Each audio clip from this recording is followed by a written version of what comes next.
Hello guys, welcome back ਅਵਰ YouTube channel. ਤੁਹਾਡਾ ਬਹੁਤ-ਬਹੁਤ ਸਵਾਗਤ ਹੈ ਸਾਡੇ ਅੱਜ ਦੀ ਕਲਾਸ ਦੇ ਵਿੱਚ। ਅੱਜ ਦੀ ਕਲਾਸ ਗਾਈਜ਼ ਆਪਾਂ ਲੈ ਕੇ ਆਏ ਤੁਹਾਡੇ ਵਾਸਤੇ ਇੰਡੀਅਨ ਕਨਸਟੀਟਿਊਸ਼ਨ ਦੀ ਅੱਜ ਦੀ ਕਲਾਸ ਕਾਫੀ ਤੁਹਾਡੇ ਵਾਸਤੇ ਇੰਪੋਰਟੈਂਟ ਹੋਣ ਵਾਲੀ ਹੈ। ਅੱਜ ਦੀ ਕਲਾਸ ਦੇ ਵਿੱਚ ਆਪਾਂ ਇਹ ਓਨਲੀ SST ਦੀ ਕਲਾਸ ਹੈਗੀ ਇਹ, ਜਿਹਦੇ ਵਿੱਚ ਪੋਲੀਟੀਕਲ ਸਾਇੰਸ ਦਾ ਪੋਰਸ਼ਨ ਪੁੱਛਿਆ ਜਾਂਦਾ ਹੈਗਾ। ਉਹਨਾਂ ਵਾਸਤੇ ਕਾਫੀ ਬੈਨੀਫੀਸ਼ੀਅਲ ਕਲਾਸ ਹੈ।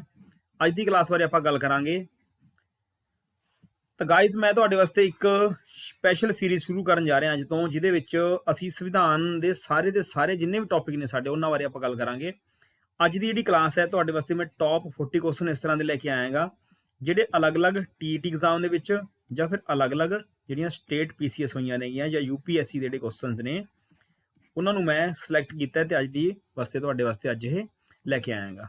ਟੌਪ 40 ਕੁਐਸਚਨ ਨੇ ਤੁਹਾਡੇ ਵਾਸਤੇ ਬਹੁਤ ਹੀ ਜ਼ਿਆਦਾ ਬੈਨੀਫੀਸ਼ੀਅਲ ਰਹਿਣ ਵਾਲੇ ਨੇ। ਜੇ ਤੁਸੀਂ ਸਾਡੇ ਚੈਨਲ ਅਜੇ ਤੱਕ ਸਬਸਕ੍ਰਾਈਬ ਨਹੀਂ ਕੀਤਾ ਅਜੇ ਤੱਕ ਤਾਂ ਪਲੀਜ਼ ਸਾਡੇ ਚੈਨਲ ਨੂੰ ਤੁਸੀਂ ਸਬਸਕ੍ਰਾਈਬ ਕਰ ਲਓ। ਵੀਡੀਓ ਨੂੰ ਵੱਧ ਤੋਂ ਵੱਧ ਸ਼ੇਅਰ ਕਰਿਓ, ਕਮੈਂਟ ਕਰਕੇ ਦੱਸਿਓ ਵੀ ਅੱਜ ਦੀ ਵੀਡੀਓ ਤੁਹਾਨੂੰ ਪਸੰਦ ਆਈ ਹੈ ਜਾਂ ਨਹੀਂ ਆਈ, ਇਹਦੇ ਵਿੱਚ ਅਸੀਂ ਕੀ ਸੁਧਾਰ ਕਰ ਸਕਦੇ ਹਾਂ। ਠੀਕ ਹੈ, ਤਾਂ ਅਸੀਂ ਹੋਰ ਵੀ ਵਧੀਆ ਤਰੀਕੇ ਨਾਲ ਸੁਧਾਰ ਕਰਨ ਦੀ ਕੋਸ਼ਿਸ਼ ਕਰਾਂਗੇ ਜੇ ਤੁਹਾਨੂੰ ਲੱਗਦਾ ਵੀ ਇਹਦੇ ਵਿੱਚ ਕੋਈ ਕਮੀ ਰਹਿੰਦੀ ਹੈ। ਤਾਂ ਅੱਜ ਦੀ ਕਲਾਸ ਆਪਾਂ ਸ਼ੁਰੂ ਕਰਦੇ ਹਾਂ ਫਸਟ ਕੁਐਸਚਨ ਦੇ ਨਾਲ। ਫਸਟ ਕੁਐਸਚਨ ਹੈ, ਭਾਰਤ ਦੀ ਸੰਵਿਧਾਨ ਸਭਾ ਦੀ ਆਖਰੀ ਮੀਟਿੰਗ ਦੀ ਸਹੀ ਮਿਤੀ ਦੱਸੋ। ਤਾਂ ਸਹੀ ਮੀਟਿੰਗ ਬਾਰੇ ਦੱਸਣ ਤੋਂ ਪਹਿਲਾਂ ਆਪਾਂ ਇਹ ਗੱਲ ਕਰ ਲੈਂਦੇ ਹਾਂ ਵੀ ਜਿੰਨੀਆਂ ਵੀ ਸਾਡੀਆਂ ਸੰਵਿਧਾਨ ਸਭਾਵਾਂ ਦੀ ਬੈਠਕਾਂ ਹੋਈਆਂ ਸੀ ਤਾਂ ਕੁੱਲ ਬੈਠਕਾਂ ਦੀ ਗਿਣਤੀ ਕਿੰਨੀ ਸੀ? 11। ਕੁੱਲ ਬੈਠਕਾਂ ਦੀ ਗਿਣਤੀ ਕਿੰਨੀ ਹੈ? 11 ਹੈ। ਜਿਹੜੀ ਲਾਸਟ ਬੈਠਕ ਹੋਈ ਹੈ ਉਹ ਹੋਈ ਹੈ ਸਾਡੀ 26 ਨਵੰਬਰ 1949 ਨੂੰ। ਇਸ ਦਿਨ ਸਾਡੇ ਸੰਵਿਧਾਨ ਨੂੰ ਬਣ ਕੇ ਤਿਆਰ ਕਰ ਦਿੱਤਾ ਗਿਆ ਸੀ, ਬਣਾ ਕੇ ਤਿਆਰ ਕਰ ਦਿੱਤਾ ਗਿਆ ਸੀਗਾ।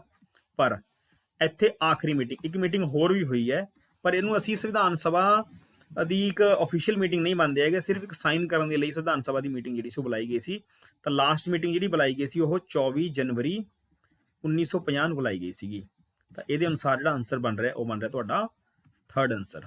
ਤਾਂ 24 ਜਨਵਰੀ 1950 ਦਾ ਸਹੀ ਆਨਸਰ ਬਣ ਰਿਹਾ ਜੀ। ਨੈਕਸਟ ਕੁਐਸਚਨ, ਸੰਵਿਧਾਨ ਸਭਾ ਦੀ ਡਰਾਫਟ ਕਮੇਟੀ ਦੇ ਸਾਹਮਣੇ ਸੰਵਿਧਾਨ ਦੀ ਪ੍ਰਸਤਾਵਨਾ ਕਿਸ ਨੇ ਪੇਸ਼ ਕੀਤੀ? Pandit Jawahar Lal Nehru, BR Ambedkar, BN Rao, Mahatma Gandhi. ਹੁਣ ਸਾਨੂੰ ਪਤਾ ਹੋਣਾ ਚਾਹੀਦਾ ਹੈ ਵੀ 13 ਦਸੰਬਰ 1946 ਇੱਕ ਬਹੁਤ ਹੀ ਮਹੱਤਵਪੂਰਨ ਤਰੀਕ ਹੈ ਇਹ। ਇਸ ਦਿਨ ਪੰਡਿਤ ਜਵਾਹਰ ਲਾਲ ਨਹਿਰੂ ਨੇ ਉਦੇਸ਼ ਪ੍ਰਸਤਾਵ ਪੇਸ਼ ਕੀਤਾ ਸੀ। ਉਦੇਸ਼ ਪ੍ਰਸਤਾਵ ਨੂੰ ਪੇਸ਼ ਕੀਤਾ ਸੀ ਇਸ ਦਿਨ, ਤੇ ਇਹੀ ਉਦੇਸ਼ ਪ੍ਰਸਤਾਵ ਨੂੰ ਬਾਅਦ ਦੇ ਵਿੱਚ ਸਾਡੀ ਸੰਵਿਧਾਨ ਸਭਾ ਦੀ ਜਿਹੜੀ ਡਰਾਫਟਿੰਗ ਕਮੇਟੀ ਸੀ ਇਹਨੇ 22 ਜਨਵਰੀ 1947 ਨੂੰ ਸਵੀਕਾਰ ਕਰ ਲਿਆ ਸੀਗਾ ਇਸ ਉਦੇਸ਼ ਪ੍ਰਸਤਾਵ ਨੂੰ। ਇਹੀ ਉਦੇਸ਼ ਪ੍ਰਸਤਾਵ ਬਾਅਦ ਦੇ ਵਿੱਚ ਕਨਵਰਟ ਹੋਇਆ ਪ੍ਰਸਤਾਵਨਾ ਦੇ ਵਿੱਚ। ਠੀਕ ਹੈ, ਤਾਂ ਫਿਰ ਕਿਹੜੀ ਤਰੀਕ ਅਸੀਂ ਮੰਨਦੇ ਹਾਂ ਜੀ? ਇਹ 22 ਜਨਵਰੀ 1947 ਨੂੰ ਪੇਸ਼ ਕਿਹਦੇ ਵੱਲੋਂ ਕੀਤਾ ਗਿਆ ਸੀ? ਕੀਤਾ ਗਿਆ ਸੀ ਪੰਡਿਤ ਜਵਾਹਰ ਲਾਲ ਨਹਿਰੂ ਵੱਲੋਂ। ਠੀਕ ਹੈ, ਤੇ ਆਪਾਂ ਸੰਵਿਧਾਨ ਡਰਾਫਟਿੰਗ ਕਮੇਟੀ ਦੀ ਗੱਲ ਵੀ ਕਰਾਂਗੇ। ਜਿਹੜੀ ਐਕਚੁਅਲ ਡਰਾਫਟ ਕਮੇਟੀ ਮੰਨਦੇ ਹਾਂ ਅਸੀਂ, ਜਿਹਨੂੰ ਸਟਰਕਚਰ ਕਮੇਟੀ ਦਾ ਨਾਮ ਦੇ ਦਿੰਦੇ ਆ, ਉਹਦੇ ਪ੍ਰਧਾਨ ਸੀ ਡਾਕਟਰ BR ਅੰਬੇਦਕਰ।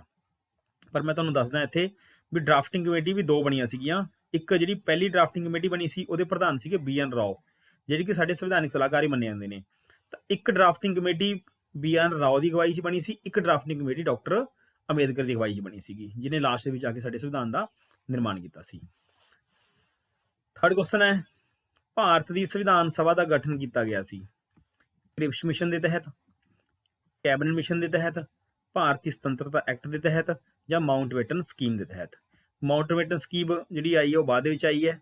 ਠੀਕ ਹੈ, ਸੁਤੰਤਰਤਾ ਐਕਟ 1947 'ਚ ਆਇਆ ਸੀਗਾ, ਪਰ ਸਾਡੀ ਸੰਵਿਧਾਨ ਸਭਾ ਦਾ 1946 ਦੇ ਵਿੱਚ ਬਣ ਗਈ ਸੀ। ਕ੍ਰਿਪਸ ਮਿਸ਼ਨ ਨੇ 1942 ਦੇ ਵਿੱਚ ਆ ਕੇ ਸੰਵਿਧਾਨ ਸਭਾ ਬਣਾਉਣ ਦੀ ਗੱਲ ਕਹੀ ਸੀ, ਪਰ ਇਹਨੇ ਸੰਵਿਧਾਨ ਸਭਾ ਬਣਾਈ ਨਹੀਂ ਸੀ। ਤਾਂ ਸੰਵਿਧਾਨ ਸਭਾ ਕਿਸ ਮਿਸ਼ਨ ਦੇ ਤਹਿਤ ਬਣੀ ਹੈ? ਸੰਵਿਧਾਨ ਸਭਾ ਦਾ ਗਠਨ ਕੀਤਾ ਗਿਆ ਸੀਗਾ ਕੈਬਨਿਟ ਮਿਸ਼ਨ ਦੇ ਤਹਿਤ, ਜਿਹੜੀ ਕਿ 1946 ਦੇ ਵਿੱਚ ਗਠਿਤ ਹੋਈ ਸੀਗੀ। ਇਹਦੇ ਵਿੱਚ 3 ਮੈਂਬਰ ਆਏ ਸੀਗੇ, ਸਰ ਸਟੈਫਰਡ ਕ੍ਰਿਪਸ, AB ਅਲੈਗਜ਼ੈਂਡਰ ਤੇ ਪੈਂਥਿਕ ਲਾਰੈਂਸ। ਠੀਕ ਹੈ, ਆਪਾਂ ਬਾਅਦ ਚ ਡਿਸਕਸ ਕਰ ਲਾਂਗੇ ਕਿਹੜੇ ਕਿਹੜੇ ਬੰਦੇ ਆਏ ਸੀ ਇਹਦੇ ਵਿੱਚ। ਤਾਂ ਅਕੋਰਡਿੰਗ ਟੂ ਕੈਬਨਿਟ ਮਿਸ਼ਨ ਦੇ ਤਹਿਤ ਸਾਡੀ ਸੰਵਿਧਾਨ ਸਭਾ ਦਾ ਕੀ ਕੀਤਾ ਗਿਆ ਸੀ? ਗਠਨ ਕੀਤਾ ਗਿਆ ਸੀ। ਤਾਂ ਆਨਸਰ ਬਣ ਰਿਹਾ ਇਹਦਾ ਸੈਕਿੰਡ। ਫੋਰਥ ਕੁਐਸਚਨ ਦੇਖਦੇ ਹਾਂ ਆਪਾਂ, ਕੈਬਨਿਟ ਮਿਸ਼ਨ ਯੋਜਨਾ ਦੇ ਅਧੀਨ ਸੰਵਿਧਾਨ ਨਿਰਮਾਤਾ ਪਰਿਸ਼ਦ ਵਿੱਚ ਹਰੇਕ ਸੂਬੇ ਨੂੰ ਅਲਾਟ ਕੀਤੇ ਗਏ ਮੈਂਬਰਾਂ ਦੀ ਸੰਖਿਆ ਨਿਰਧਾਰਿਤ ਕੀਤੀ ਗਈ ਸੀ।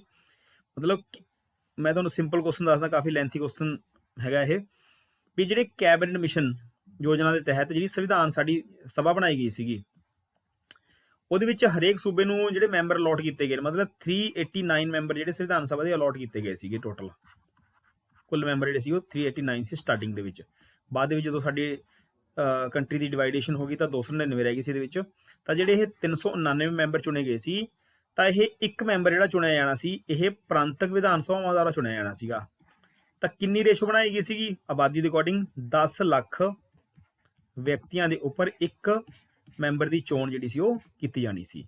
ਤਾਂ ਇੱਥੇ ਦਾ ਆਨਸਰ ਕੀ ਬਣ ਰਿਹਾ ਜੀ? 10 ਲੱਖ ਵਿਅਕਤੀ, ਮਤਲਬ 10 ਲੱਖ ਵਿਅਕਤੀਆਂ ਦੇ ਮਗਰ ਇੱਕ ਜਿਹੜਾ ਸੰਵਿਧਾਨ ਸਭਾ ਦਾ ਮੈਂਬਰ ਸੀ ਉਹਦੀ ਜਿਹੜੀ ਸੀ ਉਹ ਚੋਣ ਕੀਤੀ ਜਾਣੀ ਸੀ।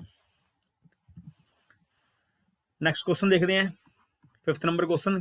ਕੈਬਨਿਟ ਮਿਸ਼ਨ ਯੋਜਨਾ ਦੇ ਅਨੁਸਾਰ ਸੰਵਿਧਾਨ ਸਭਾ ਲਈ ਚੁਣੇ ਜਾਣ ਦੀ ਵਿਧੀ ਹੇਠ ਲਿਖਿਆਂ ਵਿੱਚੋਂ ਕਿਹੜੀ ਸੀ? ਮਤਲਬ ਸੰਵਿਧਾਨ ਸਭਾ ਦੇ ਜਿਹੜੇ ਮੈਂਬਰ ਚੁਣੇ ਗਏ ਸੀ ਕਿਵੇਂ ਚੁਣੇ ਗਏ ਸੀ? ਯੂਨੀਵਰਸਲ ਬਾਲਗ ਮਤ ਦੁਆਰਾ, ਸੂਬਾਈ ਜਾਂ ਪ੍ਰਾਂਤਕ ਵਿਧਾਨ ਸਭਾਵਾਂ ਦੁਆਰਾ ਅੰਸ਼ਿਕ ਤੌਰ ਤੇ ਚੁਣੇ ਗਏ ਸੀ, ਗਵਰਨਰ ਦੁਆਰਾ ਅੰਸ਼ਿਕ ਤੌਰ ਤੇ ਨਾਮਜ਼ਦ ਕੀਤੇ ਗਏ ਸੀ, ਇੰਡੀਅਨ ਨੈਸ਼ਨਲ ਕਾਂਗਰਸ ਨੇ, ਜਾਂ ਫਿਰ ਮੁਸਲਿਮ ਲੀਗ ਦੁਆਰਾ ਇਹਨੂੰ ਨਾਮਜ਼ਦ ਕੀਤਾ ਗਿਆ ਸੀ। ਤਾਂ ਸਾਨੂੰ ਪਤਾ ਹੈ ਵੀ ਜਿਹੜੇ ਸਾਡੀ ਸੰਵਿਧਾਨ ਸਭਾ ਦੇ ਮੈਂਬਰ ਚੁਣੇ ਗਏ ਸੀਗੇ ਉਹ ਕਿਵੇਂ ਚੁਣੇ ਗਏ ਸੀ? ਉਹ ਪ੍ਰਾਂਤਕ ਵਿਧਾਨ ਸਭਾਵਾਂ ਦੁਆਰਾ ਚੁਣੇ ਗਏ ਸੀਗੇ। ਅਸੀਂ ਪ੍ਰਤੀ 10 ਲੱਖ ਦੀ ਆਬਾਦੀ ਦੇ ਉੱਪਰ ਇੱਕ ਮੈਂਬਰ ਦੀ ਜਿਹੜੀ ਚੋਣ ਉਹ ਕੀਤੀ ਸੀ। ਤਾਂ 5th ਦਾ ਆਨਸਰ ਬਣ ਰਿਹਾ ਜੀ 2, ਪ੍ਰਾਂਤਕ ਜਾਂ ਸੂਬਾਈ ਵਿਧਾਨ ਸਭਾਵਾਂ ਦੁਆਰਾ ਚੁਣੇ ਗਏ ਸੀ ਇਹ।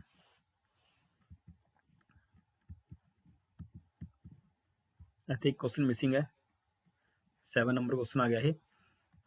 ਕੁਐਸਚਨ ਦੇਖਦੇ ਹਾਂ, 1946 ਦੇ ਵਿੱਚ ਭਾਰਤ ਲਈ ਕੈਬਨਿਟ ਮਿਸ਼ਨ ਯੋਜਨਾ ਦਾ ਪ੍ਰਸਤਾਵ ਕੀਤਾ ਗਿਆ ਸੀ। ਕਿਹਨੇ ਪੇਸ਼ ਕੀਤਾ ਗਿਆ ਸੀ? ਮਤਲਬ ਉਹਦੇ ਵਿੱਚ ਇਹ ਸੀਗਾ ਵੀ ਕੈਬਨਿਟ ਮਿਸ਼ਨ ਨੇ ਭਾਰਤ ਦੇ ਲਈ ਕਿਸ ਪ੍ਰਕਾਰ ਦੀ ਸਰਕਾਰ ਦਾ ਪ੍ਰਸਤਾਵ ਪੇਸ਼ ਕੀਤਾ ਸੀ? ਇਕਾਤਮਕ ਸਰਕਾਰ, ਇੱਕ ਸ਼ਕਤੀਸ਼ਾਲੀ ਕੇਂਦਰ ਵਾਲੀ ਫੈਡਰਲ ਗਵਰਨਮੈਂਟ ਜਿਹੜੀ ਕਿ ਅਸੀਂ ਹੁਣ ਹੈ, ਕਮਜ਼ੋਰ ਕੇਂਦਰ ਵਾਲੀ ਫੈਡਰਲ ਗਵਰਨਮੈਂਟ, ਜਾਂ ਸੰਘੀ ਸਰਕਾਰ ਜਿਸ ਦੇ ਵਿੱਚ ਬ੍ਰਿਟਿਸ਼ ਸੂਬਿਆਂ ਨੂੰ ਵੱਖ ਹੋਣ ਦਾ ਅਧਿਕਾਰ ਸੀ।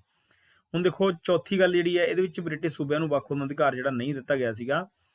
ਇਕਾਤਮਕ ਸਰਕਾਰ ਦੀ ਗੱਲ ਨਹੀਂ ਕੀਤੀ ਗਈ ਸੀ ਕਿਉਂਕਿ ਰਿਆਸਤਾਂ ਨੂੰ ਮਿਲਾ ਕੇ ਅਸੀਂ ਇੱਕ ਸੰਘ ਬਣਾਉਣਾ ਸੀ। ਤਾਂ ਇਹਨਾਂ ਨੇ ਸੰਘ ਦੀ ਗੱਲ ਤਾਂ ਕੀਤੀ ਸੀਗੀ ਕਿ ਅਸੀਂ ਸੰਘ ਬਣਾਉਣਾ ਹੈ, ਠੀਕ ਹੈ, ਪਰ ਇੱਕ ਸ਼ਕਤੀਸ਼ਾਲੀ ਕੇਂਦਰ ਜਾਂ ਫਿਰ ਇੱਕ ਕਮਜ਼ੋਰ ਕੇਂਦਰ ਵਾਲੀ ਫੈਡਰਲ ਦੀ ਗੱਲ ਕਿਹਨੇ ਕਹੀ ਸੀ? ਕੈਬਨਿਟ ਮਿਸ਼ਨ ਨੇ ਕਿਹੜੀ ਗੱਲ ਕਹੀ ਸੀਗੀ? ਉਹ ਕਹਿੰਦਾ ਵੀ ਕਮਜ਼ੋਰ ਫੈਡਰਲ, ਮਤਲਬ ਕਮਜ਼ੋਰ ਕੇਂਦਰ ਵਾਲੀ ਫੈਡਰਲ ਸਰਕਾਰ। ਸੰਘ ਸਰਕਾਰ ਦੀ ਗੱਲ ਤਾਂ ਕੀਤੀ ਹੈ, ਪਰ ਜਿਹੜੀ ਸਾਡੀ ਸਰਕਾਰ ਹੋਵੇ ਉਹ ਕਮਜ਼ੋਰ ਕੇਂਦਰ, ਮਤਲਬ ਰਾਜਾਂ ਨੂੰ ਵੱਧ ਅਧਿਕਾਰ ਦੇਣ ਦੀ ਗੱਲ ਇੱਥੇ ਕੈਬਨਿਟ ਮਿਸ਼ਨ ਦੁਆਰਾ ਕੀਤੀ ਗਈ ਸੀਗੀ। ਪਰ ਬਾਅਦ ਦੇ ਵਿੱਚ ਜਿਹੜੀ ਸਾਡੀ ਸੰਵਿਧਾਨ ਸਭਾ ਨੇ ਸਰਕਾਰ ਕੀਤਾ ਸੀਗਾ ਉਹ ਇੱਕ ਸ਼ਕਤੀਸ਼ਾਲੀ ਕੇਂਦਰ ਵਾਲੀ ਫੈਡਰਲ ਗਵਰਨਮੈਂਟ ਸਰਕਾਰ ਕੀਤੀ ਸੀ। ਤਾਂ ਇੱਥੇ ਜਿਹੜਾ ਆਨਸਰ ਬਣ ਰਿਹਾ ਇਹਦਾ 7 ਦਾ ਉਹ ਬਣ ਰਿਹਾ 3 ਆਨਸਰ। ਭਾਰਤ ਲਈ ਜੋ ਪ੍ਰਸਤਾਵਿਤ ਕੀਤਾ ਗਿਆ ਸੀ ਉਹ ਸੀ ਇੱਕ ਸੰਘ ਸੀ, ਇੱਕ ਪਰਿਸੰਘ ਸੀ, ਇੱਕ ਅਰਧ ਸੰਘ ਸੀ, ਜਾਂ ਇੱਕ ਰਾਜਾਂ ਦਾ ਯੂਨੀਅਨ ਸੀ। ਜਿਵੇਂ ਇੰਡੀਆ ਹੁਣ ਐਟ ਪ੍ਰੈਜੈਂਟ ਕੀ ਹੈ? ਰਾਜਾਂ ਦਾ ਯੂਨੀਅਨ ਹੈ, ਜਾਂ ਜਿਹਨੂੰ ਅਸੀਂ ਯੂਨੀਅਨ ਆਫ ਸਟੇਟ ਬੋਲ ਦਿੰਦੇ ਹਾਂ, ਯੂਨੀਅਨ ਆਫ ਸਟੇਟ ਆਖ ਦਿੰਦੇ ਹਾਂ।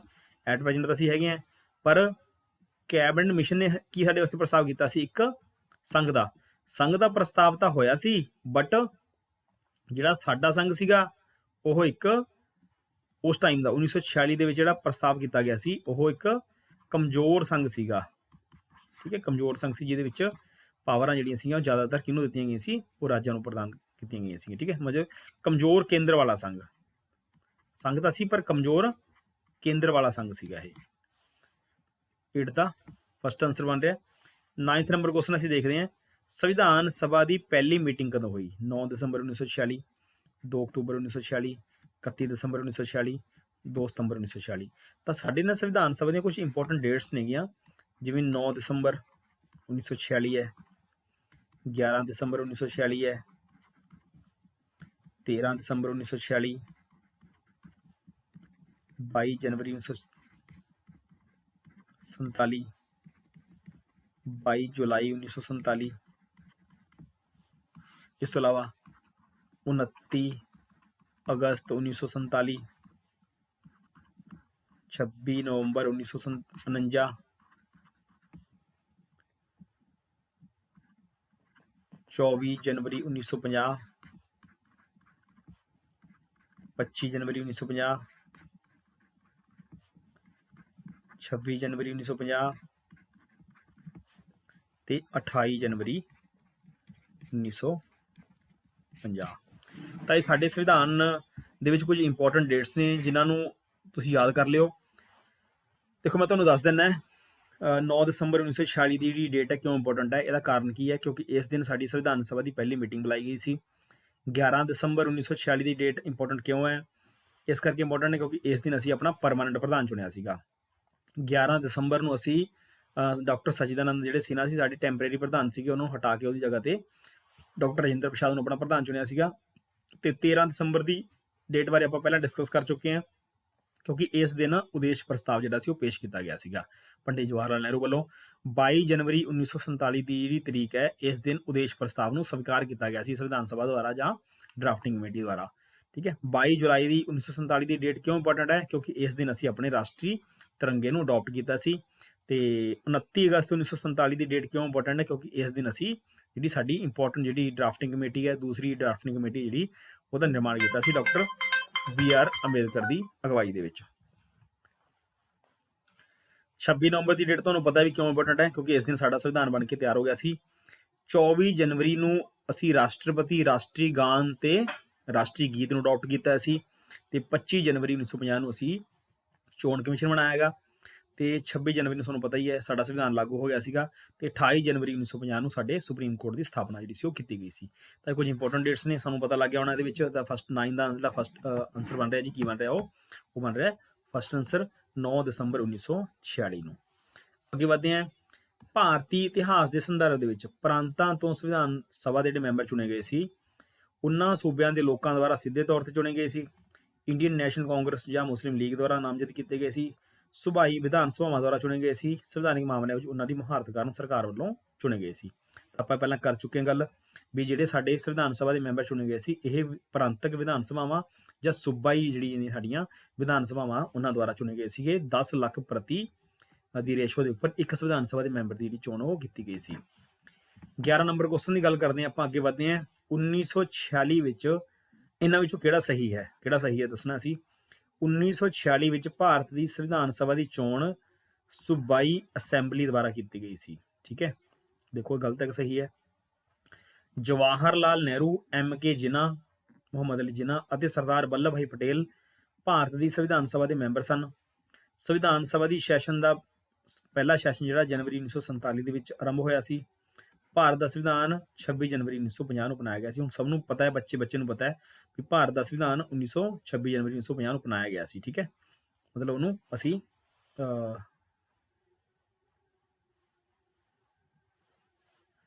ਅਡਾਪਟ ਕੀਤਾ। ਠੀਕ ਹੈ ਨਾ, ਤੁਸੀਂ ਇਹ ਦੱਸੋ ਵੀ ਇਹ ਕੁਐਸਚਨ ਦਾ ਆਨਸਰ ਕਿਹੜਾ ਬਣ ਰਿਹਾ, ਸਹੀ ਬਣ ਰਿਹਾ, ਇਹਨਾਂ ਵਿੱਚੋਂ ਕਿਹੜਾ ਗਲਤ ਹੈ ਜਾਂ ਕਿਹੜਾ ਸਹੀ ਹੈ ਇਹਦੇ ਵਿੱਚੋਂ। ਹਾਂਜੀ, ਤਾਂ ਕੀ ਸਾਡਾ ਸੰਵਿਧਾਨ ਅਪਣਾਇਆ ਗਿਆ ਸੀਗਾ 26 ਜਨਵਰੀ 1950 ਨੂੰ? ਹਾਂਜੀ, ਕਮੈਂਟ ਬਾਕਸ ਦੇ ਵਿੱਚ ਤੁਸੀਂ ਦੱਸਿਓ ਵੀ ਕਦੋਂ ਅਪਣਾਇਆ ਗਿਆ ਸੀ ਇਹਨੂੰ। ਜਦੋਂ ਅਪਣਾਉਣ ਦੀ ਗੱਲ ਆਉਂਦੀ ਹੈ ਤਾਂ ਅਪਣਾਉਣ ਦੀ ਜਿਹੜੀ ਮਿਤੀ ਆਊਗੀ ਉਹ ਆਊਗੀ ਜੀ ਅਡਾਪਟ ਕੀਤਾ, ਅੰਗੀਕ੍ਰਿਤ ਕੀਤਾ ਜਿਹਨੂੰ ਅਸੀਂ ਕਹਿੰਦੇ ਹਾਂ। ਤਾਂ ਅੰਗੀਕ੍ਰਿਤ ਜਿਹੜਾ ਸ਼ਬਦ ਆਉਂਦਾ ਜੀ ਉਹ ਅਸੀਂ ਦੇਖਦੇ ਹੁੰਦੇ ਵੀ 26 ਜਦੋਂ ਅਸੀਂ ਪ੍ਰਸਤਾਵਨਾ ਪੜਾਂਗੇ ਨਾ ਅੱਗੇ ਜਾ ਕੇ ਦੇਖਾਂਗੇ ਉਸ ਦਿਨ ਸਾਡੀ ਜਿਹੜੀ ਪ੍ਰਸਤਾਵਨਾ ਉਹਦੇ ਵਿੱਚ ਲਾਸਟ ਜਿਹੜਾ ਵਰਡ ਆਉਂਦਾ ਵੀ ਅਸੀਂ ਭਾਰਤ ਦੇ ਲੋਕ ਭਾਰਤ ਦੇ ਸੰਵਿਧਾਨ ਨੂੰ ਅੰਗੀਕ੍ਰਿਤ ਕਰਦੇ ਹਾਂ, ਅਡਾਪਟ ਕਰਦੇ ਹਾਂ। ਮਤਲਬ ਉਹ ਕਦੋਂ ਕਰਦੇ ਹਾਂ? 26 ਨਵੰਬਰ 1949 ਨੂੰ ਕਰਦੇ ਹਾਂ। ਠੀਕ ਹੈ ਜੀ, ਇਸ ਦਿਨ ਕੀ ਹੋਇਆ ਸੀ? ਫਿਰ ਇਸ ਦਿਨ ਸਾਡੇ ਸੰਵਿਧਾਨ ਨੂੰ ਅਸੀਂ ਲਾਗੂ ਕੀਤਾ ਸੀ। ਠੀਕ ਹੈ, ਤਾਂ ਇਹਦੇ ਵਿੱਚੋਂ ਸਹੀ ਕੀ ਹੈ ਬਈ? ਤੁਸੀਂ ਪਹਿਲਾਂ ਦੇਖ ਚੁੱਕੇ ਹੋ 1947 ਦੇ ਵਿੱਚ ਭਾਰਤ ਦੀ ਸੰਵਿਧਾਨ ਸਭਾ ਦੀ ਚੋਣ ਜਿਹੜੀ ਕੀਤੀ ਗਈ ਸੀ ਉਹ ਸੂਬਾਈ ਅਸੈਂਬਲੀ ਦੁਆਰਾ ਕੀਤੀ ਗਈ ਸੀ। ਆਪਾਂ ਪਹਿਲਾਂ ਕਰ ਚੁੱਕੇ ਡਿਸਕਸ ਇਹ, ਤਾਂ ਇਹ ਆਨਸਰ ਸਹੀ ਬਣਦਾ ਹੈ। ਹੁਣ ਜਵਾਹਰ ਲਾਲ ਨਹਿਰੂ ਕੀ ਇਹਦੇ ਮੈਂਬਰ ਨਹੀਂ ਸੀ? ਹੈਗੇ ਸੀ। ਸਰਦਾਰ ਵੱਲਭ ਭਾਈ ਪਟੇਲ ਇਹਦੇ ਮੈਂਬਰ ਨਹੀਂ ਸੀ? ਹੈਗੇ ਸੀ। ਮੁਹੰਮਦ ਅਲੀ ਜਿੰਨਾ ਇਹਦੇ ਮੈਂਬਰ ਨਹੀਂ ਸੀਗੇ। ਤਾਂ ਪਹਿਲਾ ਜਿਹੜਾ ਸੈਸ਼ਨ ਹੋਇਆ ਸੀ ਇਹ ਤੁਹਾਨੂੰ ਪਤਾ ਹੀ ਹੈ, ਆਪਾਂ ਪਹਿਲਾਂ ਡਿਸਕਸ ਕਰ ਚੁੱਕੇ ਹਾਂ ਵੀ 9 ਦਸੰਬਰ 1946 ਨੂੰ ਸੰਵਿਧਾਨ ਸਭਾ ਦੀ ਪਹਿਲੀ ਮੀਟਿੰਗ ਸੀ ਉਹ ਬੁਲਾਈ ਗਈ ਸੀ। ਤਾਂ 11 ਦਾ ਜਿਹੜਾ ਫਸਟ ਆਨਸਰ ਬਣ ਰਿਹਾ। 12 ਨੰਬਰ ਸੰਵਿਧਾਨ ਕਦੋਂ ਲਾਗੂ ਹੋਇਆ? ਲਾਗੂ ਹੋਣ ਦੀ ਮਿਤੀ ਤੁਹਾਨੂੰ ਪਤਾ ਹੈ ਜੀ 26 ਨਵੰਬਰ 1949, 15 ਅਗਸਤ 1947, 2 ਅਕਤੂਬਰ 1950, 26 ਜਨਵਰੀ 1950। ਤਾਂ ਇਹ ਬੱਚੇ ਨੂੰ ਪਤਾ ਹੈ ਜੀ ਸਾਡਾ ਸੰਵਿਧਾਨ ਕਦੋਂ ਜਿਹੜਾ ਅਸੀਂ ਲਾਗੂ ਹੋ ਗਿਆ ਸੀ ਉਹ ਅਸੀਂ 1950 ਦੇ ਵਿੱਚ ਲਾਗੂ ਕਰਤਾ ਸੀ ਜਦੋਂ ਅਸੀਂ ਗਣਤੰਤਰ ਡਿਕਲੇਅਰ ਕਰਤਾ ਸੀ ਆਪਣੇ ਆਪ ਨੂੰ। 13 ਨੰਬਰ ਕੁਐਸਚਨ ਕਹਿ ਰਿਹਾ ਹੈ ਡਾਕਟਰ BR ਅੰਬੇਦਕਰ ਸੰਵਿਧਾਨ ਸਭਾ ਦੇ ਲਈ ਚੁਣੇ ਗਏ ਸੀਗੇ ਪੱਛਮੀ ਬੰਗਾਲ ਤੋਂ, ਬੰਬਈ ਪ੍ਰੈਜ਼ੀਡੈਂਸੀ ਤੋਂ, ਤਤਕਾਲੀਨ ਮੱਧ ਭਾਰਤ ਤੋਂ, ਪੰਜਾਬ ਤੋਂ। ਤਾਂ ਆਪਾਂ ਡਿਸਕਸ ਕਰ ਲਈ ਥੋੜਾ ਜਿਹਾ। ਡਾਕਟਰ BR ਅੰਬੇਦਕਰ ਸਾਡੀ ਸੰਵਿਧਾਨ ਸਭਾ ਦੇ ਇੱਕ ਬਹੁਤ ਹੀ ਜ਼ਿਆਦਾ ਮਹੱਤਵਪੂਰਨ ਮੈਂਬਰ ਸੀਗੇ। ਇਹਨਾਂ ਦੀ ਜਿਹੜੀ ਚੋਣ ਕੀਤੀ ਗਈ ਸੀ ਪਹਿਲਾਂ ਇਹ ਬੰਗਾਲ ਤੋਂ ਕੀਤੀ ਗਈ ਸੀ। ਬੰਗਾਲ, ਕਿਉਂਕਿ ਸਾਡੀ ਜਿਹੜੀ ਸੰਵਿਧਾਨ ਸਭਾ ਸੀ 1946 ਚ ਬਣ ਗਈ ਸੀ ਇਹ। ਇਹਨਾਂ ਦੀ ਚੋਣ ਜਦੋਂ ਕੀਤੀ ਗਈ ਤਾਂ 1947 ਦੇ ਵਿੱਚ ਦੇਸ਼ ਦੀ ਪਾਰਟੀਸ਼ਨ ਤੋਂ ਬਾਅਦ ਜਿਹੜਾ ਬੰਗਾਲ ਵਾਲਾ ਉਹ ਇਲਾਕਾ ਸੀ ਜਿਹੜਾ ਜਿਹਨੂੰ ਅਸੀਂ ਅੱਜ ਕੱਲ੍ਹ ਬੰਗਲਾਦੇਸ਼ ਦੇ ਨਾਮ ਨਾਲ ਜਾਣਦੇ ਹੈਗੇ, ਤਾਂ ਇਹ ਪਾਕਿਸਤਾਨ ਦੇ ਇਲਾਕੇ ਚਲਾ ਗਿਆ ਸੀਗਾ।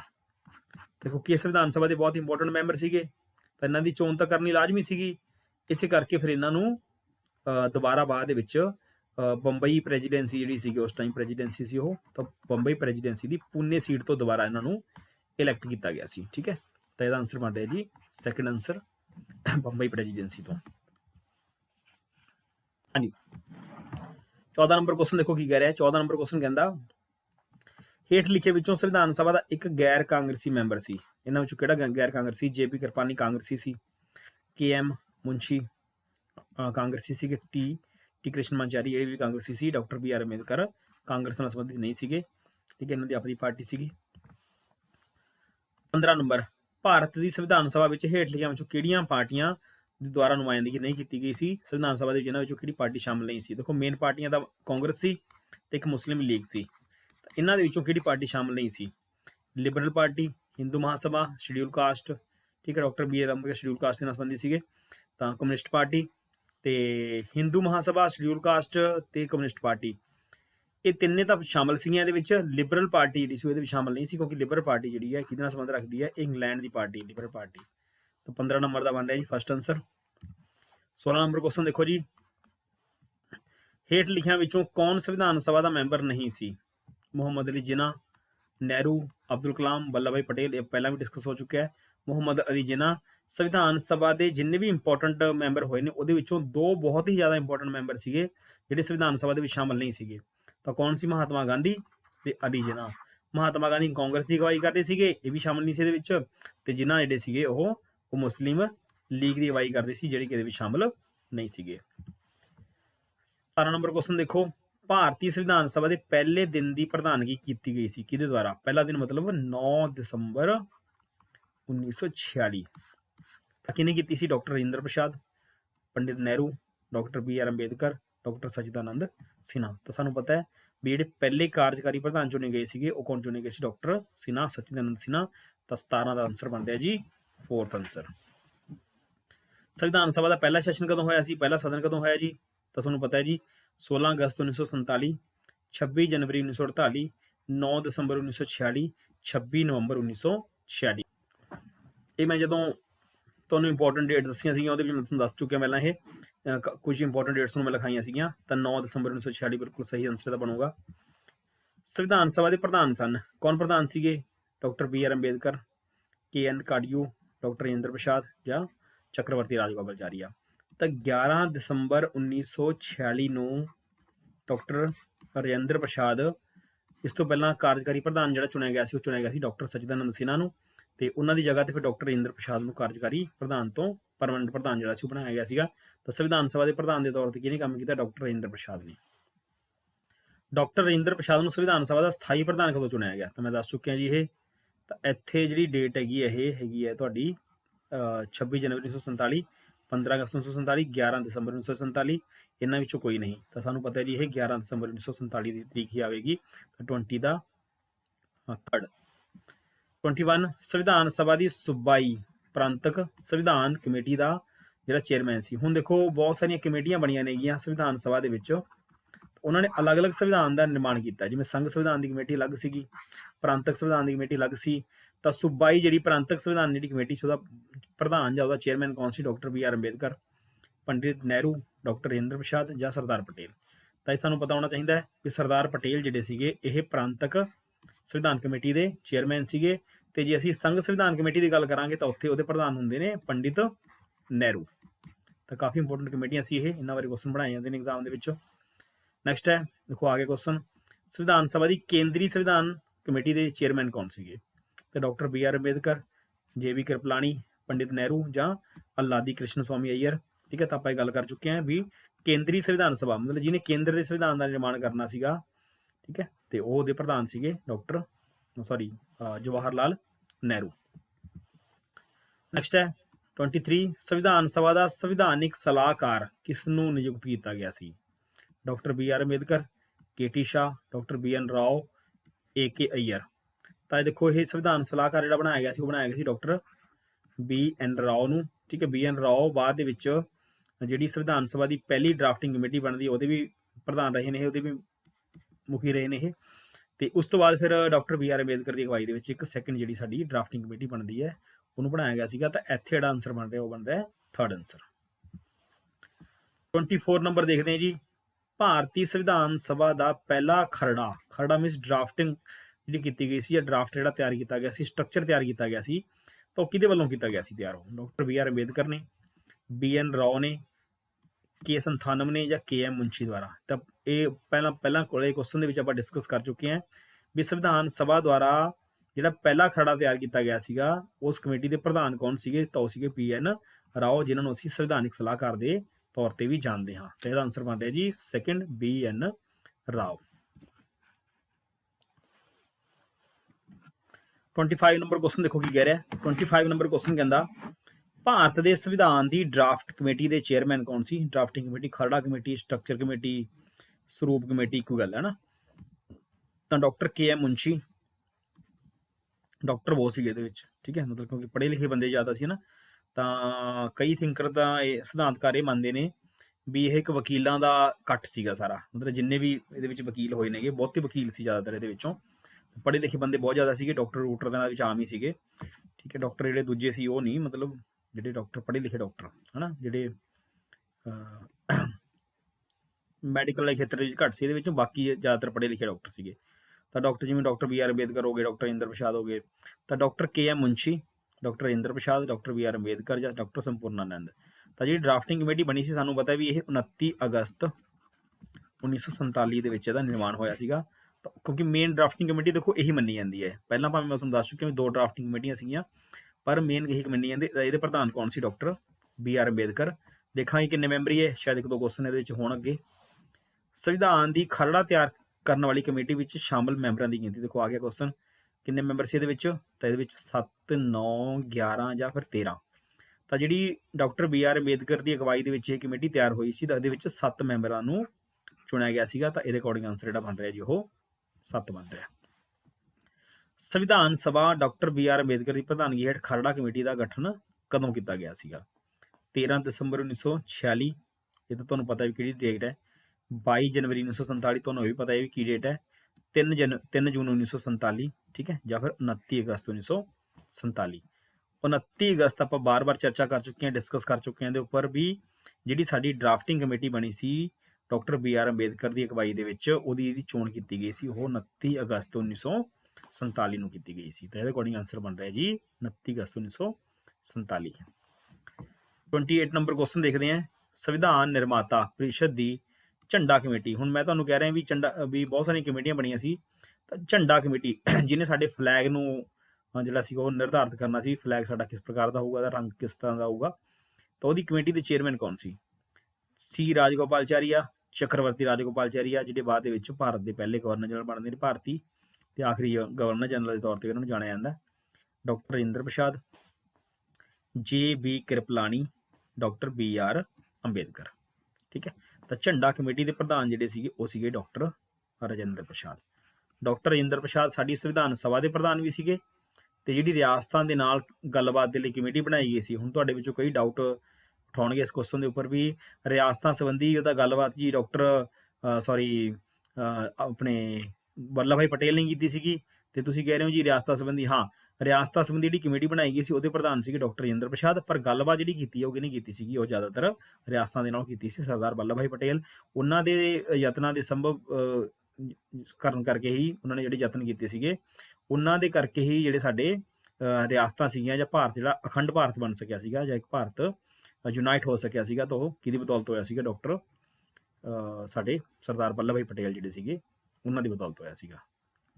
29 ਨੰਬਰ ਕੁਐਸਚਨ ਦੇਖਦੇ ਆਪਾਂ।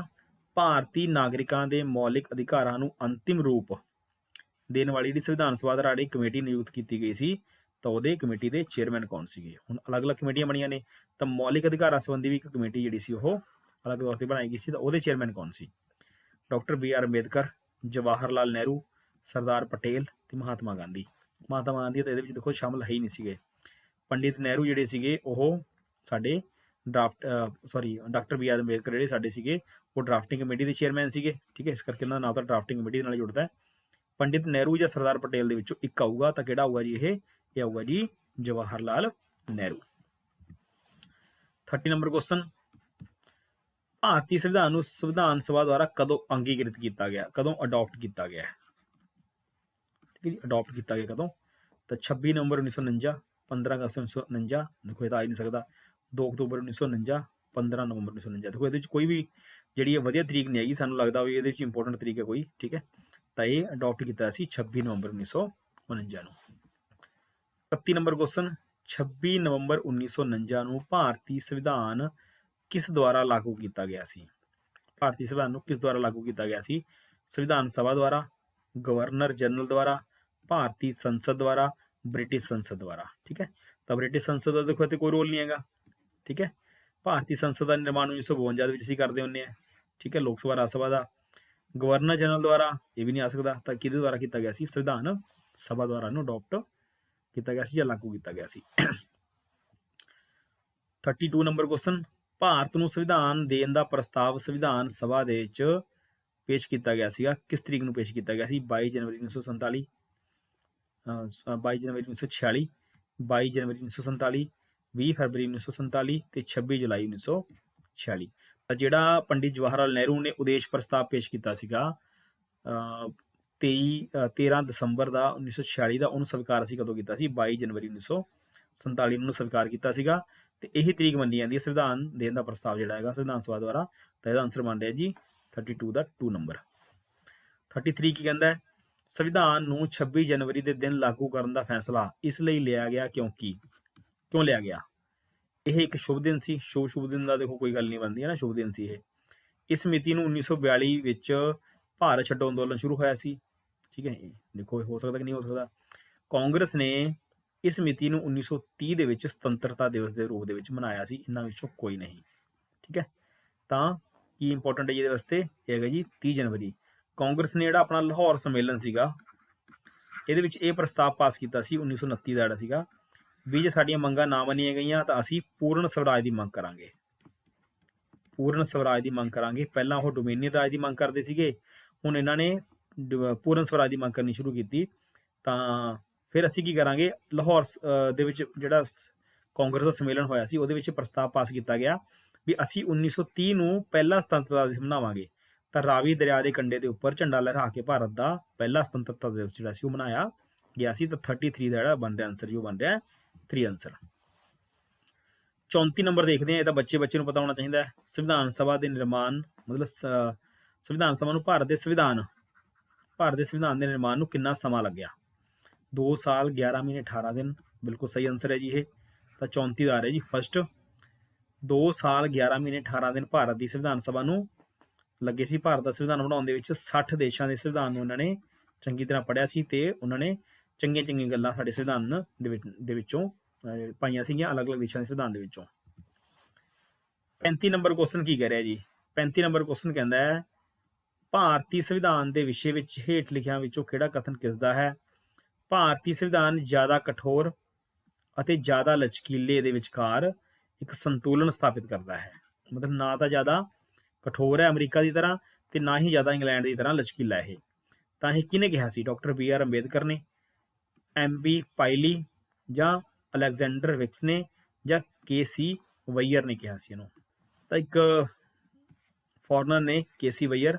ਤਾਂ ਇਹਨਾਂ ਨੇ ਕਿਹਾ ਸੀਗਾ ਵੀ ਜਿਹੜਾ ਭਾਰਤੀ ਸੰਵਿਧਾਨ ਹੈ ਇਹ ਇੱਕ ਸੰਤੁਲਨ ਸੰਵਿਧਾਨ ਹੈਗਾ ਜਿਹਦੇ ਵਿੱਚ ਨਾ ਤਾਂ ਜ਼ਿਆਦਾ ਕਠੋਰਤਾ ਤੇ ਨਾ ਜ਼ਿਆਦਾ ਲਚਕੀਲਾਪਨ। ਇਸ ਕਰਕੇ ਭਾਰਤੀ ਸੰਵਿਧਾਨ ਨੂੰ ਅਸੀਂ ਨਾ ਤਾਂ ਜ਼ਿਆਦਾ ਕਠੋਰ ਮੰਨਦੇ ਹਾਂ ਤੇ ਨਾ ਹੀ ਜ਼ਿਆਦਾ ਅਸੀਂ ਲਚਕੀਲਾ ਮੰਨਦੇ ਹਾਂ। ਮਤਲਬ ਇੱਕ ਸੰਤੁਲਨ ਹੈ, ਲਚਕੀਲਾ ਹੈ ਮਤਲਬ, ਠੀਕ ਹੈ। ਨਾ ਜ਼ਿਆਦਾ ਨਰਮ ਹੈ ਨਾ ਜ਼ਿਆਦਾ ਕਠੋਰ ਹੈ, ਲਚਕੀਲਾ ਸੁਭਾਅ ਹੈ ਇਹ, ਠੀਕ ਹੈ ਨਾ। ਕਈ ਜਗ੍ਹਾ ਤੇ ਕਠੋਰ ਵੀ ਹੈ ਤੇ ਕਈ ਜਗ੍ਹਾ ਤੇ ਇਹ ਲਚਕੀਲਾ ਮਤਲਬ ਨਰਮ ਵੀ ਹੈ ਇਹ। ਭਾਰਤੀ ਸੰਵਿਧਾਨ ਤਿਆਰ ਕਰਨ ਲਈ ਭਾਰਤ ਦੀ ਸੰਵਿਧਾਨ ਸਭਾ ਦੇ ਕੁੱਲ ਕਿੰਨੇ ਸੈਸ਼ਨ ਹੋਏ ਸੀ? ਤਾਂ ਇਹ 7 ਸੈਸ਼ਨ ਜਾਂ 11 ਸੈਸ਼ਨ, 12 ਸੈਸ਼ਨ ਜਾਂ ਫਿਰ 15 ਸੈਸ਼ਨ? ਹਾਂਜੀ, ਮੈਂ ਤੁਹਾਨੂੰ ਕਿਹਾ ਸੀ ਵੀ ਲਾਸਟ ਜਿਹੜੀ 24 ਜਨਵਰੀ ਦੀ ਮੀਟਿੰਗ ਹੋਈ ਸੀ ਉਹਨੂੰ ਅਸੀਂ ਸੈਸ਼ਨ ਨਹੀਂ ਮੰਨਦੇ ਹੁੰਦੇ ਇੱਕ, ਠੀਕ ਹੈ। ਤਾਂ ਸਿਰਫ ਇੱਕ ਸਾਈਨ ਕਰਨ ਦੇ ਲਈ ਮੀਟਿੰਗ ਹੋਈ ਸੀਗੀ। ਪਰ ਜੇ ਤੁਹਾਨੂੰ ਡਾਊਟ ਹੈ ਤਾਂ ਇਹਦਾ ਆਨਸਰ ਜਿਹੜਾ ਇਹ ਆਇਆ ਸੀ ਕੁਐਸਚਨ UPPCS ਦਾ। ਤਾਂ UPPCS ਦੇ ਵਿੱਚ ਪੁੱਛਿਆ ਗਿਆ 2005 ਦੇ ਵਿੱਚ, ਤੁਸੀਂ ਚੈੱਕ ਕਰ ਸਕਦੇ ਹੋ। ਉੱਥੇ ਜਾ ਕੇ ਜਿਹੜਾ ਆਨਸਰ ਮੰਨਿਆ ਗਿਆ ਸੀ, ਇਹ ਮੰਨਿਆ ਗਿਆ ਸੀਗਾ ਇਹਦਾ 11 ਆਨਸਰ, ਠੀਕ ਹੈ। ਤਾਂ ਇਹਦੇ ਅਕੋਰਡਿੰਗ ਇਹਦਾ ਆਨਸਰ ਬਣ ਰਿਹਾ ਜੀ 11 ਸੈਸ਼ਨ ਹੋਏ ਨੇ ਕੁੱਲ। ਕਿਸ ਨੇ ਕਿਹਾ ਸੀ ਸੰਵਿਧਾਨ ਸਭਾ ਕਾਂਗਰਸ ਸੀ ਤੇ ਕਾਂਗਰਸ ਭਾਰਤ ਸੀ? ਠੀਕ ਹੈ, ਕਿਉਂਕਿ 208 ਮੈਂਬਰ ਸੀਗੇ ਕਾਂਗਰਸ ਦੇ ਤੇ ਕਾਂਗਰਸ ਦੀ ਕਾਫੀ ਮੋਨੋਪੋਲੀ ਸੀਗੀ। ਤਾਂ ਕਿਹਦੇ ਵਰਡ ਸੀਗੇ ਇਹ? ਆਸਟਿਨ ਨੇ, CR ਇਟਲੀ ਨੇ, ਠੀਕ ਹੈ, ਵਿੰਸਟਨ ਚਰਚਿਲ ਨੇ ਜਾਂ ਲਾਰਡ ਮਾਊਂਟਬੈਟਨ ਨੇ। ਤਾਂ ਕਿਹਦੇ ਵਰਡ ਸੀ ਜੀ ਇਹ? ਆਸਟਿਨ ਦੇ ਵਰਡ ਸੀਗੇ ਜਿਹਨੇ ਕਿਹਾ ਸੀ ਵੀ ਕਾਂਗਰਸ ਜਿਹੜੀ ਸੀ ਭਾਰਤ ਸੀ ਤੇ ਸੰਵਿਧਾਨ ਸਭਾ ਕਾਂਗਰਸ ਸੀ। 38 ਨੰਬਰ ਕੁਐਸਚਨ ਦੇਖਦੇ ਹਾਂ ਆਪਾਂ। 14-15 ਅਗਸਤ 1947 ਦੀ ਅੱਧੀ ਰਾਤ ਨੂੰ ਆਖਰੀ ਸੰਸਦ ਦੇ ਰੂਪ ਦੇ ਵਿੱਚ ਸਾਡੀ ਜਿਹੜੀ ਸੱਤਾ ਗ੍ਰਹਿਣ ਕੀਤੀ ਸੀ ਅੰਗਰੇਜ਼ਾਂ ਤੋਂ, ਉਹ ਕਿਹਨੇ ਕੀਤੀ ਸੀ? ਕੇਂਦਰੀ ਲੈਜਿਸਲੇਟਿਵ ਨੇ, ਸੰਵਿਧਾਨ ਸਭਾ ਨੇ, ਅੰਤਰਿਮ ਸਰਕਾਰ ਨੇ ਕੀਤੀ ਸੀ, ਜਾਂ ਚੈਂਬਰ ਆਫ ਪ੍ਰਿੰਸਸ ਨੇ ਕੀਤੀ ਸੀ।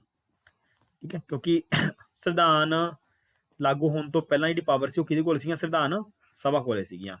ਤਾਂ ਸੰਵਿਧਾਨ ਸਭਾ ਦਾ ਆਨਸਰ ਆ ਜਾਈ 38 ਦਾ 2 ਨੰਬਰ। 39 ਨੰਬਰ ਕੁਐਸਚਨ ਦੇਖਦੇ ਆਪਾਂ। ਸੰਵਿਧਾਨ ਸਭਾ ਵਿੱਚ ਬਾਲਗ ਮਤਾਧਿਕਾਰ ਜਿਹੜਾ ਸਾਨੂੰ 18 ਸਾਲ ਦਾ, ਪਹਿਲਾਂ ਇਹ 21 ਸਾਲ ਸੀਗਾ, ਠੀਕ ਹੈ, 21 ਸਾਲ ਜਿਹੜਾ ਸੀ ਚੇਂਜ ਕਰ ਦਿੱਤਾ ਗਿਆ। 61 ਅਮੈਂਡਮੈਂਟ ਦੇ ਤਹਿਤ ਇਹਨੂੰ ਚੇਂਜ ਕੀਤਾ ਗਿਆ ਹੈਗਾ 1989 ਦੇ ਵਿੱਚ। ਠੀਕ ਹੈ, ਤੇ ਬਿੱਲ ਜਿਹੜਾ ਸੀ 88 ਦਾ ਸੀ ਬਿੱਲ ਇਹ, ਪਰ ਇਹ 89 ਚ ਪਾਸ ਹੋਇਆ ਸੀ। ਤਾਂ ਇਸ ਬਾਲਗ ਮਤਾਧਿਕਾਰ ਨੂੰ 15 ਸਾਲਾਂ ਦੇ ਲਈ ਕਹਿੰਦੇ ਮੁਅੱਤਲ ਕਰ ਦਿਓ। ਤਾਂ ਕਿਹਨੇ ਗੱਲ ਕਹੀ ਸੀ? ਡਾਕਟਰ ਰਾਜਿੰਦਰ ਪ੍ਰਸਾਦ ਨੇ, ਜਵਾਹਰ ਲਾਲ ਨਹਿਰੂ ਨੇ, ਮੌਲਾਨਾ ਅਬੁਲ ਕਲਾਮ ਆਜ਼ਾਦ ਨੇ, ਡਾਕਟਰ ਬੀ ਆਰ ਅੰਬੇਦਕਰ ਨੇ। ਠੀਕ ਹੈ, ਤਾਂ ਇਹ ਗੱਲ ਕਹੀ ਸੀ ਮੌਲਾਨਾ ਅਬੁਲ ਕਲਾਮ ਆਜ਼ਾਦ ਨੇ, ਕਹਿੰਦੇ ਵੀ 15 ਸਾਲਾਂ ਦੇ ਲਈ ਤੁਸੀਂ ਜਿਹੜਾ ਬਾਲਗ ਮਤਾਧਿਕਾਰ ਇਹਨੂੰ ਮੁਅੱਤਲ ਕਰੋ। ਠੀਕ ਹੈ, ਤੇ ਲਾਸਟ ਕੁਐਸਚਨ ਦੇਖਦੇ ਆਪਾਂ 40 ਨੰਬਰ ਕੁਐਸਚਨ। ਭਾਰਤ ਵਿੱਚ ਆਜ਼ਾਦੀ ਤੋਂ ਬਾਅਦ ਪਹਿਲੀ ਕੈਬਨਿਟ ਦਾ ਕਾਨੂੰਨ ਮੰਤਰੀ ਕੌਣ ਸੀ? ਪਹਿਲੀ ਕੈਬਨਿਟ ਦਾ ਜਿਹੜਾ ਕਾਨੂੰਨ ਮੰਤਰੀ ਸੀ ਉਹ KM ਮੁੰਸ਼ੀ, SP Mukherjee, Baldev Singh, doctor BR Ambedkar. ਤਾਂ ਪਹਿਲੇ ਕਾਨੂੰਨ ਮੰਤਰੀ ਦੇ ਤੌਰ ਤੇ ਜਿਹਨੀ ਸਹੁੰ ਚੁੱਕੀ ਸੀ ਉਹ ਸੀ ਜੀ, ਕਾਨੂੰਨ ਮੰਤਰੀ ਕੌਣ ਸੀ ਪਹਿਲੇ? Doctor BR Ambedkar. ਤਾਂ ਇਹਦਾ ਆਨਸਰ ਬਣ ਰਿਹਾ ਜੀ 40 ਨੰਬਰ ਦਾ 4th। ਠੀਕ ਹੈ, ਤਾਂ ਇਹ ਸੀ ਤੁਹਾਡੇ ਕੁਝ ਕੁਐਸਚਨਸ। ਠੀਕ ਹੈ, ਤੇ ਆਈ ਹੋਪ ਕਿ ਤੁਹਾਨੂੰ ਅੱਜ ਦੀ ਜਿਹੜੀ ਵੀਡੀਓ ਹੈ ਇਹ ਪਸੰਦ ਆਈ ਹੋਊਗੀ। ਕਾਫੀ ਮਿਹਨਤ ਅਸੀਂ ਤੁਹਾਡੇ ਵਾਸਤੇ ਕੀਤੀ ਇਹਨਾਂ ਕੁਐਸਚਨਸ ਨੂੰ, ਕਾਫੀ ਸੈਟਿੰਗ ਕਰਨੀ ਪੈਂਦੀ, ਕਾਫੀ ਸਮਾਂ ਲੱਗ ਜਾਂਦਾ ਇਸ ਕੁਐਸਚਨ ਤਿਆਰ ਕਰਦੇ ਹੋਏ। ਤੇ ਆਈ ਹੋਪ ਕਿ ਤੁਹਾਨੂੰ ਇਹ ਪਸੰਦ ਆਈ ਹੋਊਗੀ। ਤੇ ਜੇ ਤੁਹਾਨੂੰ ਪਸੰਦ ਆਈ ਹੈ ਤਾਂ ਪਲੀਜ਼ ਕਮੈਂਟ ਕਰਕੇ ਜ਼ਰੂਰ ਦੱਸਿਓ। ਇਸ ਵੀਡੀਓ ਨੂੰ ਲਾਈਕ ਕਰਿਓ, ਇਸ ਵੀਡੀਓ ਨੂੰ ਵੱਧ ਤੋਂ ਵੱਧ ਸ਼ੇਅਰ ਕਰਿਓ। ਜੇ ਤੁਸੀਂ ਸਾਡੇ ਚੈਨਲ ਦੇ ਉੱਪਰ ਨਵੇਂ ਹੋ ਤਾਂ ਪਲੀਜ਼ ਸਾਡੇ ਚੈਨਲ ਨੂੰ ਜ਼ਰੂਰ ਸਬਸਕ੍ਰਾਈਬ ਕਰਿਓ, ਤੇ ਵੱਧ ਤੋਂ ਵੱਧ ਹੋਰ ਜਿਹੜੇ ਸਾਥੀ ਮਿੱਤਰ ਨੇ ਤੁਹਾਡੇ ਉਹਨਾਂ ਤੱਕ ਪਹੁੰਚਾਉਣ ਦੀ ਕੋਸ਼ਿਸ਼ ਕਰਿਓ। ਕਿਉਂਕਿ ਤੁਹਾਡਾ ਜਿਹੜਾ ਵੀ ਐਗਜ਼ਾਮ ਦਾ ਤੁਸੀਂ ਤਿਆਰੀ ਕਰ ਰਹੇ ਹੋ, ਜਿਹੜੇ ਵੀ ਐਗਜ਼ਾਮ ਦੀ ਤਿਆਰੀ ਕਰ ਰਹੇ ਹੋ, ਚਾਹੇ PTET ਦੀ ਕਰ ਰਹੇ ਹੋ, ਚਾਹੇ CTET ਦੀ ਕਰ ਰਹੇ ਹੋ, ਜਾਂ ਕਿਸੇ ਵੀ ਕੰਪੀਟੀਸ਼ਨ ਦੀ ਤਿਆਰੀ ਕਰ ਰਹੇ ਹੋ ਤੁਸੀਂ, ਤਾਂ ਤੁਹਾਡੇ ਵਾਸਤੇ ਇਹ ਅੱਜ ਦੀ ਵੀਡੀਓ ਬਹੁਤ ਹੀ ਜ਼ਿਆਦਾ ਬੈਨੀਫੀਸ਼ੀਅਲ ਹੋਣ ਵਾਲੀ ਹੈ। ਨੈਕਸਟ ਵੀਡੀਓ ਦੇ ਵਿੱਚ ਮਿਲਦੇ ਹਾਂ, ਤੇ ਤਦ ਤੱਕ ਲਈ ਬਾਏ, ਥੈਂਕ ਯੂ।